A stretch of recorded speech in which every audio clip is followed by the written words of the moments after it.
17 लाख देगा, जनता देगी। तो आप पहले कैसे घोषणा कर दे रहे हैं कि 9 लाख पार? इसका मतलब है ईवीएम वगैरह का सेटिंग होई का यही बड़बोला भाषा इनके लिए नुकसान देगा। नमस्कार, आप देख रहे हैं संग्रह झारखंड। मैं पुरुषोत्तम स्वागत करते हैं। फिलहाल मधुपुर क्षेत्र में आ चुके हैं। अभी लोकसभा चुनाव को लेकर काफ़ी चर्चाएं चल रही हैं। सब जगह भी बात यही चल रही है कि लोकसभा चुनाव में किसकी होगी जीत और किसकी होगी हार, और कौन पहनेगा ताज का सरकार। तो चलिए जानने का प्रयास करते हैं। अभी फ़िलहाल हम लोग मधुपुर आ चुके हैं।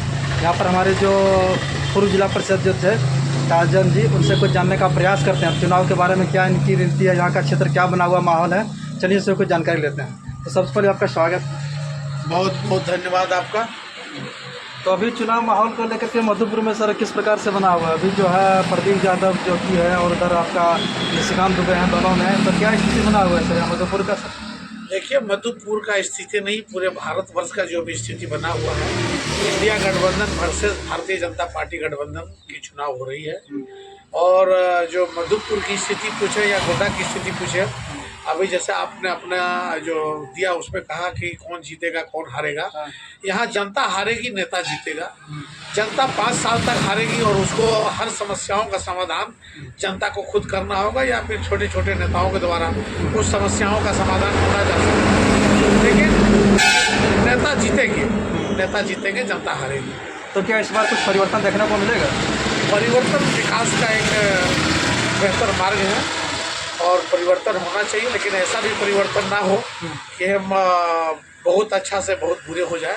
परिवर्तन में नुकसान भी हो सकता है और फायदा भी हो सकता है, लेकिन हमें और आपको आकलन करना चाहिए कि परिवर्तन किस प्रकार से और कैसा परिवर्तन हम होता है। अच्छा, कल का रैली में देखने में आया निशिकांत दुबे जो गोड्डा के लिए गए थे, तो उसमें उन्होंने 400 पार लगभग 9 लाख पार का सभी जनता का जो नारा अभी लगाया जा रहा है, काफ़ी लगभग मैंने जनता के दरबार में गए थे, वहाँ से मैंने सुना है। इसमें क्या कहना चाहता है? देखिए, निशिकांत जी का यही बड़बोला भाषा इनके लिए नुकसानदेह है और गोड्डा की जनता इस बड़बोले भाषण से बहुत आहत भी है। जनता मालिक है, वो 9 लाख देगा या 17 लाख देगा, जनता देगी। तो आप पहले कैसे घोषणा कर दे रहे हैं कि 9 लाख पार? इसका मतलब है ईवीएम वगैरह का सेटिंग हो चुका है क्या?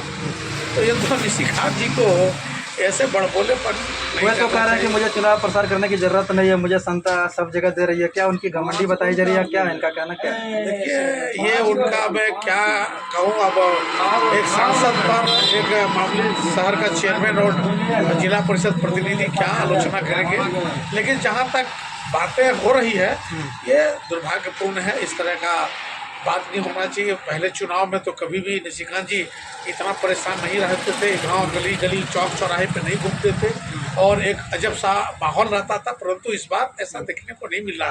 निशिकांत जी खुद आज बहुत परेशान है, रात दिन पूरे परिवार लगे हुए हैं। जहाँ पार्टी परिवारवाद की विरोध करती है वहाँ तो हम देखते हैं पूरा परिवार सड़क पर उतरी हुई है। अच्छा, पहले दीपिका पांडे को टिकट दिया गया था, उसके बाद चेंज करके फिर दिया गया है प्रदीप यादव को। इसमें क्या राजनीति है? ये क्या राजनीति होगा? इंडिया गठबंधन का जो नेतृत्व करता है उनका खुद पर जो है ना सेल्फ डिपेंड नहीं है, वो समय के अनुसार अपना करवट बदल देते हैं।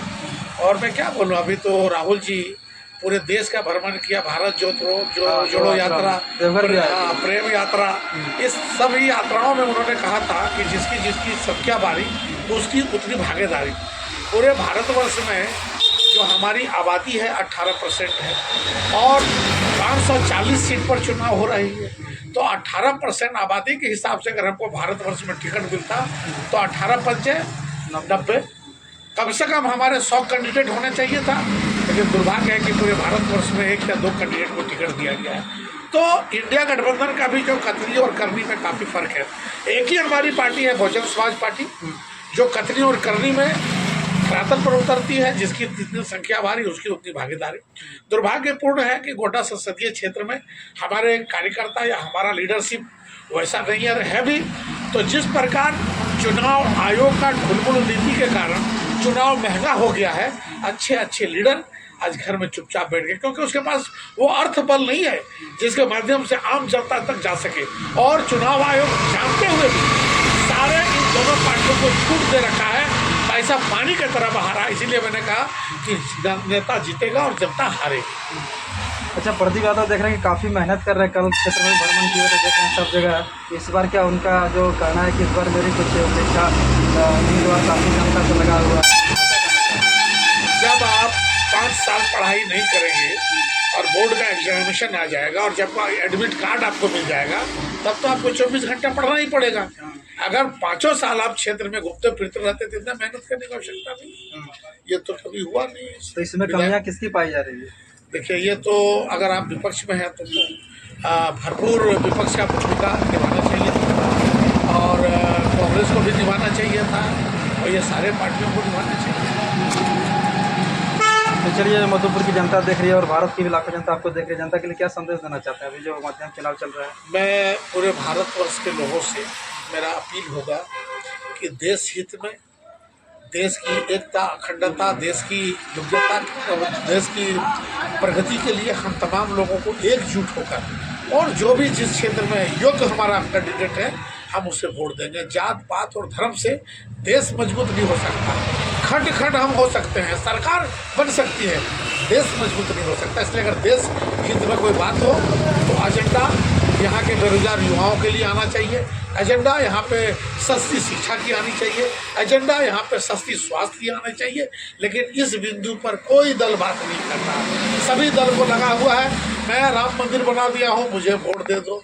हम चाहे जितना बड़ा भी एक घोटाला पीछे स्वार्थ बस अपनी स्वार्थ की राजनीति है। जनता के हित में कोई पॉलिसी नहीं बनने जा रहा है तो जनता को कहीं से कोई लाभ मिलने जा रहा है। जनता बेचारी लाचार है, वो जाएगी अपने अपने अनुसार अपना वोट डालेगी, अंततः नेता जीतेगा, जनता हारेगी। तो चलिए, आपको देखने का हम प्रयास किए चुनाव के बारे में। आप लोग कैसा लगा? आप लोग राय कमेंट करें कि आप लोग किसे वोट देना चाहते हैं और किसे देना चाहते हैं। जय हिंद।